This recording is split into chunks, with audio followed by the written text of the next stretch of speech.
Fox Sports Asia presents the Kumite 3000 breakdown with me, Richard Arthur. Kumite 3000 have just announced the 6th and final nation to be competing in the tournament, and as you can see, it is the Philippines. Of course, Philippines, world famous for Manny Pacquiao and many other world championship boxers. Also home to multiple time one championship champions. They bring a real fighting pedigree to the cage and a huge fan base. I'm sure we're going to see big things from this country.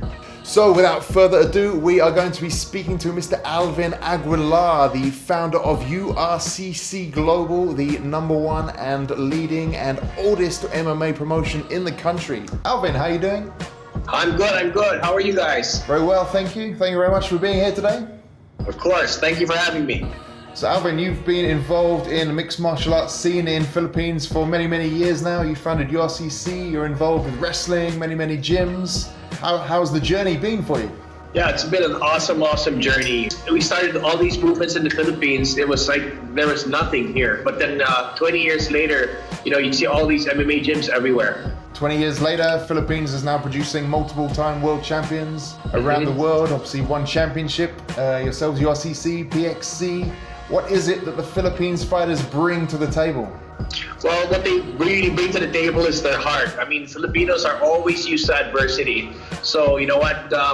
Whatever happens, they always give it all in the cage or the ring. And what kind of skill set do the fighters bring from your country? We have a strong grappling program and a strong striking program, especially the boxing, of course, and of course the grappling. That's basically what the Filipino fighters bring to the table. And then, like I said, they bring a lot of heart to the table. No matter what happens, they're going to make sure they don't go home a loser. So looking ahead to Kumite 3000, Philippines will be one of the 6 competing nations. Who do you think will be eligible for the team, and who do you think Philippines should be bringing to their team to get the most success? Well, of course, we can bring in our world champions if it's possible, but we're going to be having a tournament very soon. The tryouts for the national team also under EMAF. As for professionals, we have our 2-division champion. We have Chris Hoffman, John Adahar. We have a lot of up-and-coming guys also as well. We have Red Romero. So there's going to be a lot of people that we can send over there.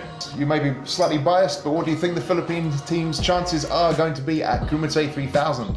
I'm pretty sure they can do well. I mean, they will do and represent our country very well, as always. Good now that all sorts of promotions are coming into our country, and our Filipino fighters get the exposure they deserve.